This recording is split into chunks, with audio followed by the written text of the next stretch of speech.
इस्लाम के सबसे पाक महीनों में से एक महीना माना जाता है रमजान का महीना।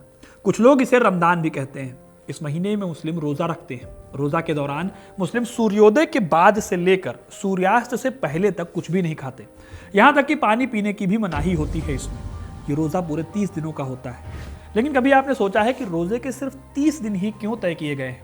क्या इतिहास में कभी ऐसा हुआ है कि 30 दिनों से ज्यादा रोजा रखा गया हो? और रोजा रखने की ये परंपरा इस्लाम में आने के बाद शुरू हुई या इस्लाम के आने से पहले भी रोजे रखे जाते थे? या फिर कभी आपको ऐसा थॉट आया हो कि रोजा रखते वक्त सिर्फ सुबह सुबह ही या फिर सूरज ढलने के बाद ही खाना क्यों खाया जा सकता है? आखिर दिन में खाना क्यों नहीं खाने दिया जाता? दोस्तों, रमजान को सुकून का महीना कहा जाता है, लेकिन सोचने वाली बात है कि रमजान के महीने में ही 30 दिनों का रोजा क्यों रखा जाता है। आज के वीडियो में आपको इन सारे सवालों के जवाब मिलेंगे, तो वीडियो को इन तक जरूर देखिएगा, क्योंकि अपना इतिहास नहीं जानोगे तो खुद को कैसे पहचानोगे। दोस्तों, इस्लाम में रोजा रखने की शुरुआत बहुत पहले से हुई थी। इस्लाम के आखिरी पैगंबर हजरत मोहम्मद साहब ने जब हज की यात्रा शुरू की तो उसके दूसरे साल से ऐसा रोजा रखने की शुरुआत की गई। यह साल 624 था। उस साल के बाद से आज तक रमजान के महीने में रोजे रखे जाते हैं। लेकिन कहानी बस इतनी सी नहीं है। रोजा की हिस्ट्री हजरत मोहम्मद साहब से भी पहले की हिस्ट्री है। हजरत साहब के दुनिया में आने से भी कई साल पहले से रोजे रखे जाते थे। अरब के कई हिस्सों में रोजे रखने की परंपरा थी। ये परंपरा आई थी यहूदी धर्म से। देखिए, दुनिया के 3 धर्म हैं जो एक ही जगह से निकले हैं: इस्लाम, यहूदी और ईसाई। इन्हें अब्राह्मणिक रिलीजन कहा जाता है, क्योंकि इन तीनों धर्मों की शुरुआत पैगंबर अब्राहम से हुई थी, ऐसा माना जाता है।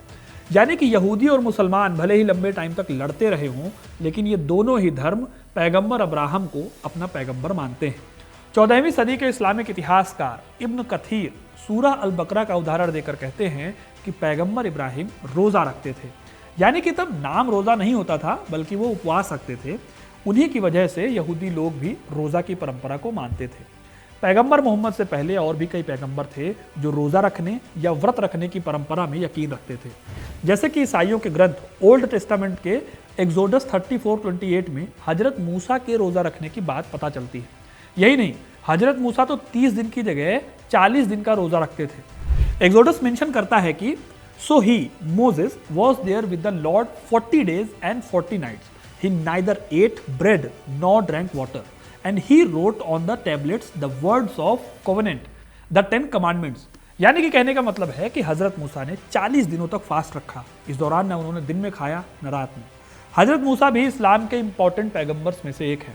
अब एक सवाल का जवाब तो आपको मिल गया कि पैगंबर मोहम्मद से भी पहले, यानी कि इस्लाम के अस्तित्व में आने से भी पहले रोजे जैसे कॉन्सेप्ट का चलन था। जैसे कि यहूदियों में ऐसे व्रतों को गेदलिया या योम किप्पर कहा जाता था। ईसाइयों में इस तरह के फास्ट को लेंट कहा जाता था, जो कि फ्राइडे के दिन रखे जाते हैं। अब इस तरह से अगर आप देखें तो रोजा रखने की परंपरा पैगंबर मोहम्मद ने अपने पूर्वज पैगंबरों से इंस्पायर होकर शुरू की होगी। यह इंस्पिरेशन उन्हें मिली थी साल 622 में, जब वो अपने लोगों के साथ मदीना की यात्रा के लिए निकले थे। इस यात्रा में उन्होंने कुछ ऐसा देखा जिसके बाद उन्होंने सभी मुसलमानों के लिए रोजा की परंपरा को शुरू कर दिया। अब सवाल है कि हिजरत की इस यात्रा में ऐसा हुआ क्या कि पैगंबर मोहम्मद ने इस्लाम में रोजा को 5वां स्तंभ बना दिया।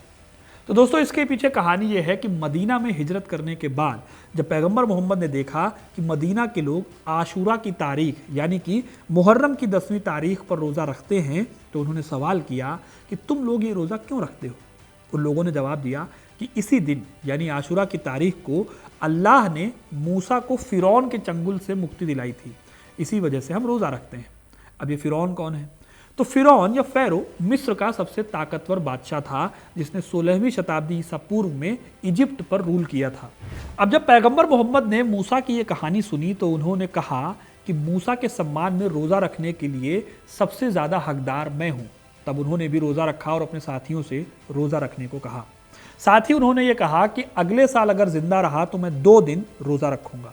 ये कहानी सही बुखारी में मिलती है, जिसकी हदीस नंबर 2004 में पैगंबर ने ऐसा करने का आदेश दिया था। फिर इसके बाद साल 624 में कुरान की आयत में रोज़ा को एक फ़र्ज के तौर पर जोड़ा गया।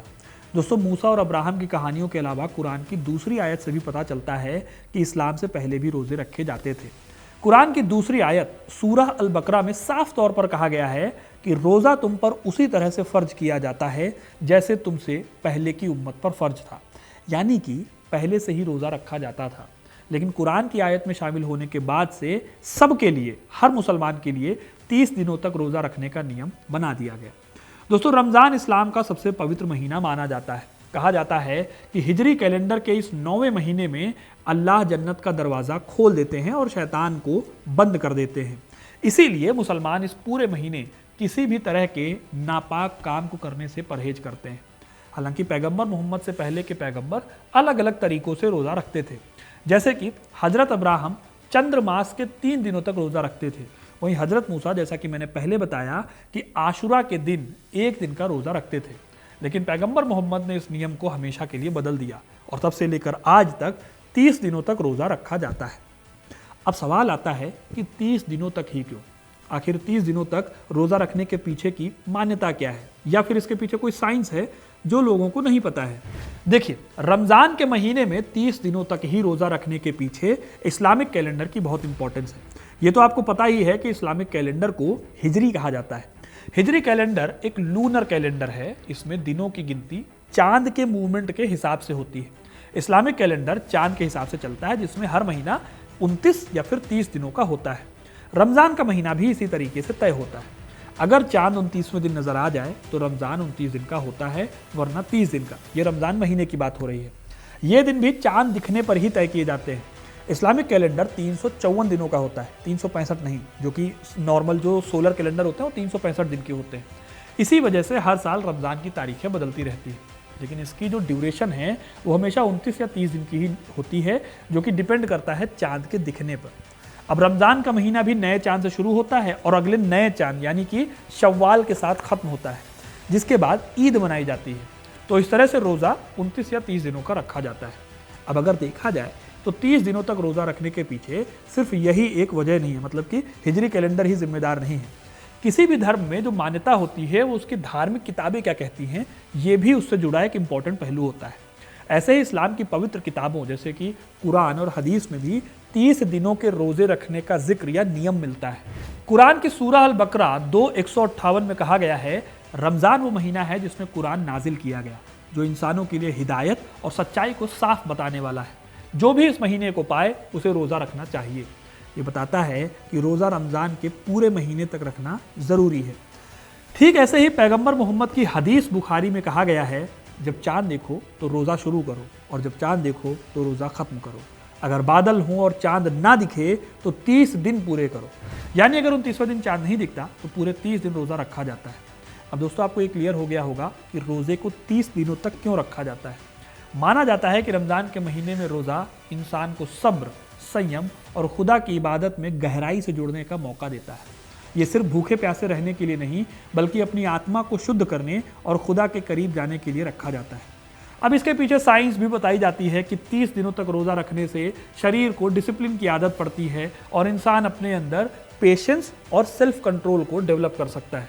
हालांकि ये तो आपको भी पता है कि उस दौर में साइंस का ये वाला एस्पेक्ट रहा हो, इसकी जानकारी हमें नहीं मिलती, ना इस तरह की बातें होती है।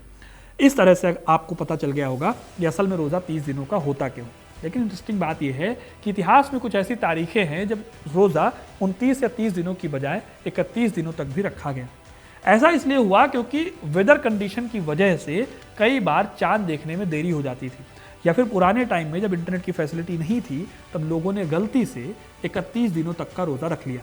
हालांकि इस्लाम में 31 दिनों के रोज़े की मान्यता नहीं है, लेकिन अगर कोई ऐसा करता है तो उसे अनजाने में हुई गलती माना जाता है और अल्लाह से माफ़ी की उम्मीद की जाती है।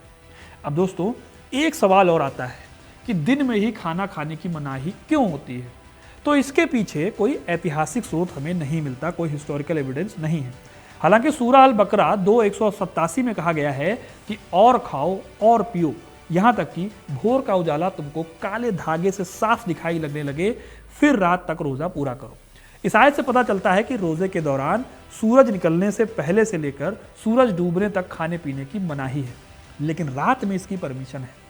अब दोस्तों, ये परंपरा लगभग सभी धर्मों में चलती आ रही है। असल में रोज़ा का मकसद सिर्फ भूखा प्यासा रखना नहीं है, बल्कि इंसान को अपनी इच्छाओं पर कंट्रोल करना और सेल्फ डिसिप्लिन सिखाना है। दिन में खाना खाने की मनाही इसलिए की गई ताकि इंसान अपनी इच्छाओं को, अपनी डिज़ायर्स को कंट्रोल कर सके। लेकिन रात में खाने की परमिशन इसलिए दी गई ताकि शरीर को एनर्जी मिल सके और अगले दिन के रोजे के लिए शरीर तैयार हो सके। अब ये दुनिया के लगभग हर जगह के जो व्रत हैं वहाँ पर कमोबेश ऐसे ही चलता है। तो मेरे हिसाब से आपको अपने सभी सवालों के जवाब मिल गए होंगे। अगर जवाब मिल गए हैं तो कमेंट करके ज़रूर बताइएगा। वीडियो को लाइक और शेयर करना ना भूलें और ऐसी इंटरेस्टिंग कहानियों के लिए, इतिहास से जुड़े रहने के लिए हिस्ट्री कनेक्ट को सब्सक्राइब जरूर करें। धन्यवाद।